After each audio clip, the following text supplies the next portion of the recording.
In a world where half the population mysteriously vanished and reappeared 5 years later, one man attempts to do the impossible. Make it home for Christmas. The only thing standing in his way is an army of tracksuit Draculas, potentially one of Marvel's biggest villains, and a new mystery woman who looks like she's not messing around. But don't worry, he got arrows. Join me as I break down the amazing Hawkeye Episode 3, Echoes. But before we do that, make sure to like the video, subscribe, and hit the notification bell to stay updated on all things Marvel. Let's get to the video.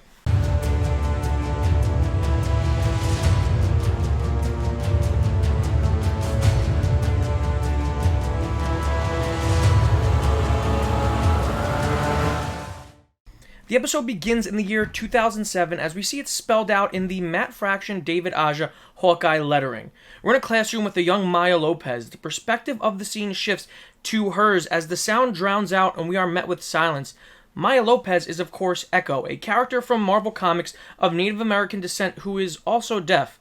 We see hints of this last episode when she was feeling the vibration on the speakers when she was first introduced. In the class, she is having difficulty reading the teacher's lips because she keeps looking away from Maya, and Maya is still young and not as skilled at it yet.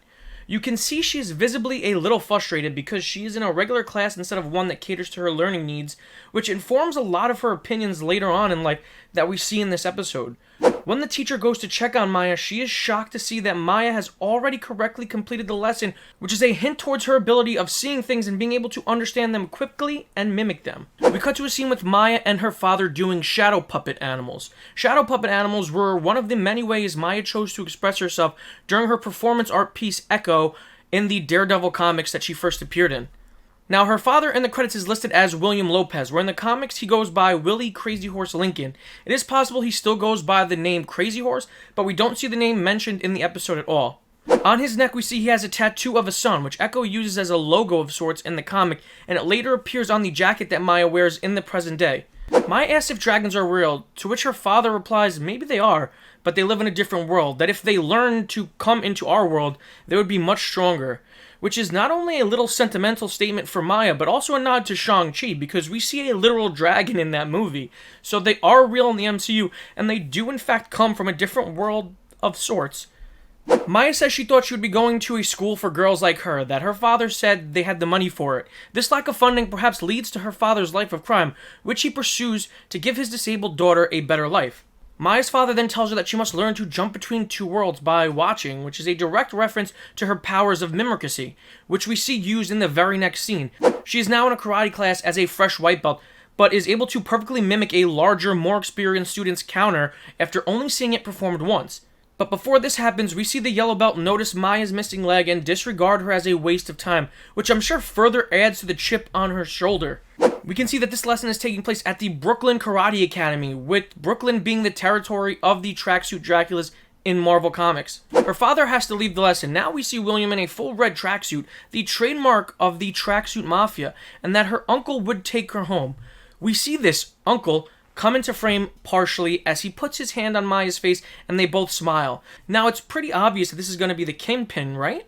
I mean, that is 100% Vinny D'Onofrio's laugh. Add that to the fact that in the comics, Wilson Fisk raised Maya as his own after he had her father killed, and it is almost guaranteed that we are seeing Big Willie Fisk come back to our screen sooner rather than later.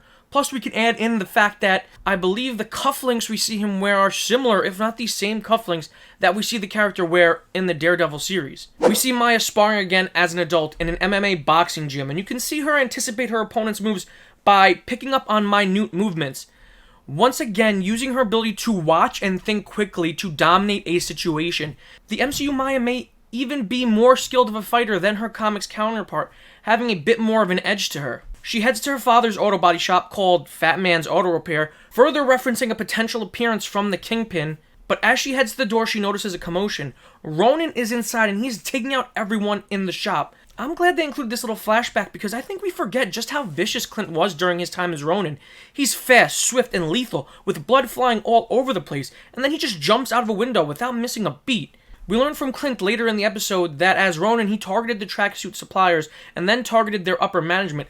I am assuming this is the attack on the upper management that he was referring to. Maya watches her father get stabbed and runs to him. In his dying breath, he tells her that he's already gone and to fly away, little dragon. He touches her face and leaves behind a bloody handprint, which is the most unique feature of her look in the comics, a visual representation of her trauma. After a somber title card, we are back in the present, and we see the abandoned store that the tracksuits set up shop in is a rundown KB Toys, which brings back all sorts of memories from my childhood and totally fits with the Christmas theme of this series. The tracksuits are having Clint and Kate hilariously ride the small children's quarter horses. We get a bunch of references to the band Imagine Dragons for some reason, as Kate shows off more of her talkative personality that is present in a lot of her solo adventures. Echo enters the room and Kazi follows behind her, which clues us into the hierarchy of the tracksuits. Maya notices Clint's hearing aid and quickly cuts his hands free, hoping that he can sign. We see that he knows some words, but really only phrases that he shares with his kids. She looks down on him for this, saying that he relies too much on technology, and there's some great character work from Maya in this episode. She started off by being looked down on by other people, but she learned to walk in two worlds and she's stronger for it, so now she's the one looking down. Kazi interprets the conversation as Clint tells Maya that Kate is not Ronin, because she's like 9 years old and spoiled rotten, which is dialogue taken directly from the Fraction comic. He tells Maya that Ronin is dead and that Black Widow did the deed, and he knows this because he was there. While Maya may not believe him, all of the things that Clint said are in fact true. Black Widow coming to find him in Japan and giving him that hope is what finally killed the Ronin persona for Clint. He spent the rest of the movie coming out of that hole, shedding the mask and hood, and if you look at merchandise for the film, everything after that point is marketed as Hawkeye, which is pretty neat. Maya loses it a little, having flashbacks to her father's death, and she begins to aggressively choke out Kate. Kazi is able to stop her, but Kate is visibly rattled. Clint talks Kate down and tells her that now is not the time to be scared, that she needs to harness her ridiculous overconfidence. And this moment reminds me so much of Clint's speech to Wanda at the end of Age of Ultron. I think it is the fact that Clint is a father himself that gives him a soft spot for kids that are in trouble. He developed a connection with Wanda and Pietro in Age of Ultron because he felt sorry for all the things that were done to them, and he believed they could be better. We see Clint evade the tracksuits using the shelves, except for Maya, who may have used her abilities to predict where he would end up. Maya seems to be getting the better of Clint in hand-to-hand combat. She even kicks out his hearing aid and crushes it to prove her superiority. When Clint reaches his bow, it looks like it may be in the bow staff configuration we see him use in Civil War, as we hear a noise and it appears to change as he lifts it off the desk. Maya definitely has the upper hand until Clint pins her to the wall with 2 arrows. He also fires an arrow with a generic field point that grazes Kazi's cheek and frees Kate. What's interesting to note is the quote-unquote regular arrows that Kate refers to have field points on them. Field points are tips for arrows that are traditionally used mainly for target practice. They definitely can penetrate, human flesh. They can hurt. They will hurt if you get hit by them, but they're not used for killing. They're not really manufactured to be used in a lethal sense unless you're aiming for very, very vital parts of the body and you are extremely accurate with them. We get to see Clint do some great bow work here as he is taking people out all over the room, even using his no-look moves from the Avengers. Kate also shows promise as she is able to hold her own against Kazi and a few of the tracksuits. The car Kate wants to take is a red 1972 Dodge Challenger, one of many homages in this episode to issue number 3 of Matt Fraction and David Aja's Hawkeye comic series titled Cherry. In the issue, Clint and Kate use Clint's newly purchased 1970s red Dodge Challenger to chase after the tracksuits while employing the use of Clint's old unlabeled trick arrows. There are, of course, small changes for the episode. Clint and Kate end up taking a different vehicle because Clint didn't want to smash the Challenger, and Kate is the one hanging out the window firing arrows instead of Clint. I actually like a lot of these changes. The pair of archers taking a different vehicle allows for the Challenger to be featured in more shots.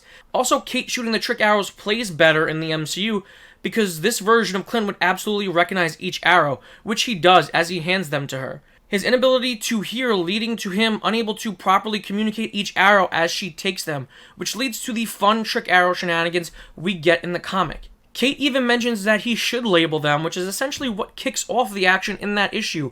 Clint goes to the store to pick up tape to label the arrows. The song that plays during the scene is a Mad Russian's Christmas, a wonderfully fast-paced Christmas song primed for a chase scene while also paying tribute to the tracksuit's accents, bro. Let's talk trick arrows, baby! This episode is technically an homage in an homage because the trick arrows used during the chase are almost identical to the ones featured in the chase scene in the comic, down to the design of most of them.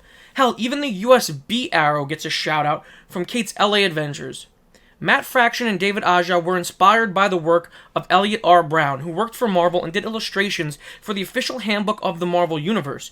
He was known for his technical work, bringing comic book tech, vehicles, weapons, and cities to life in amazing detail. Aja's designs and choice of trick arrows for this issue were a direct copy of Brown's drawings for Hawkeye's quiver.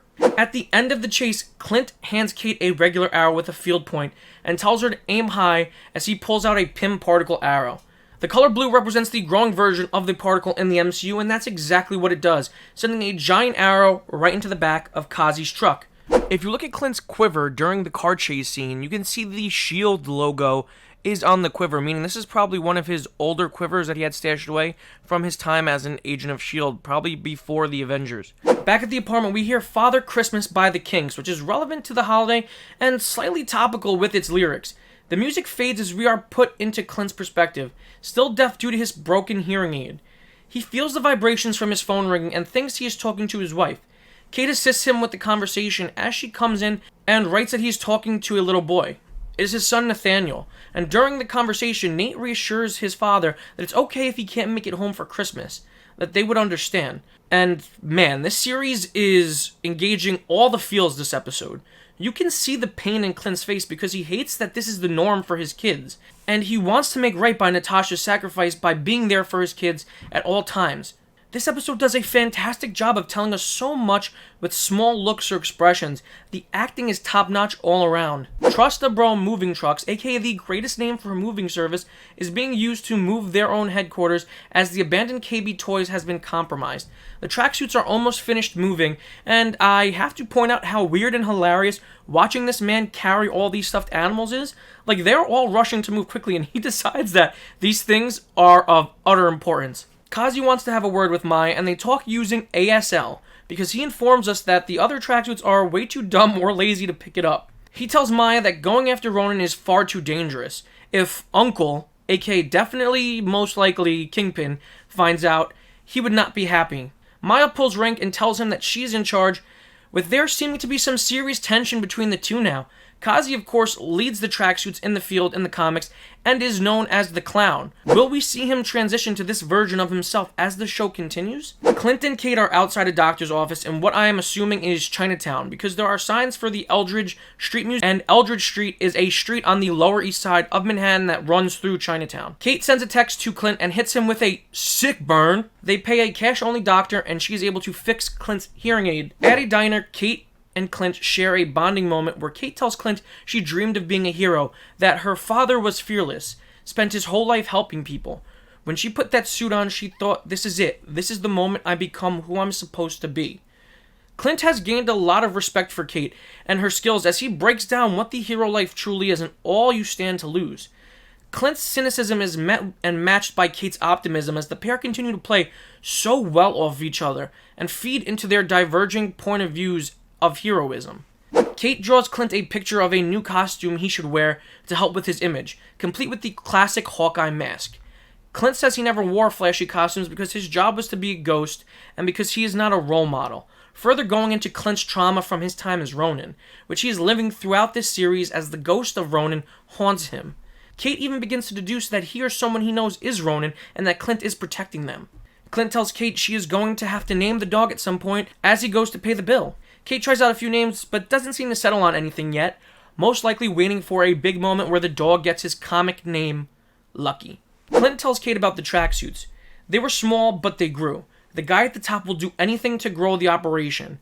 The person at the top is someone you don't want to mess with, and they have a serious beef with Ronan because of what he did to them. So most likely Kingpin. I'm pretty sure. Solid 99%. Clint starts to wonder if the tracksuits were after anything else at the auction, because it would be upsetting to think that the stuff from Avengers Compound is floating around out there. Clint knowing just how dangerous some of that stuff is. Plus, those are his friends, and he doesn't want their personal items to be auctioned to the highest bidder. They decide to sneak into Eleanor Bishop's apartment to get more information on the tracksuits and Jack, and see if there are any connections.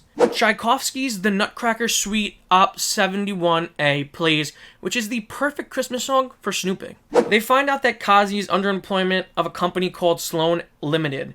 There are not any major comic connections that jump out in relation to this, other than the character of Willie Sloan, who worked directly for the Kingpin in the comics. The name of the company does sound familiar to Clint, though before he can remember, he hears a noise and goes to investigate. He is lured into a trap by Jack, who is using the Ronin sword to hold him at sword point, and then the episode ends. I don't know how Hawkeye will get out of this one, being held captive by one guy and a sword. All in all, this was far and away the best episode of the show so far. All of the best parts shined, aka the pairing of Clint and Kate Bishop, the action set pieces, the humor, while not being bogged down by the unnecessary introductions and expositions of a first act episode. Alaqua Cox stole every scene she was in, bringing this tremendous presence every time she enters a room. You can almost feel the heat radiating off of her raging spirit, while also showing her softer side in scenes like the one she shares with her father. Hey Marvel, more Echo. Please and thank you. Jeremy Renner and Haley Steinfeld continue to fall seamlessly into their roles as the pairing of the two becomes stronger every episode. I am so excited to see more of all of these characters. It is hard to believe we are halfway through the story with things that we know are still coming, like Yelena Belova, Uncle Kingpin. Well, like 99% sure Uncle is Kingpin. And Clint has to be home for the holidays. Will Hawkeye save Christmas, or will the Grinches stand in his way? There's only one way to find out, and that is to tune into more Hawkeye. Make sure to like the video and comment down below your thoughts on the episode, because I want to know if you are loving this as much as I am. If you haven't subscribed yet to the channel, what are you waiting for? You totally should, because we have tons of character breakdowns, reviews, and other videos coming your way. Until next time, guys. Catch you later.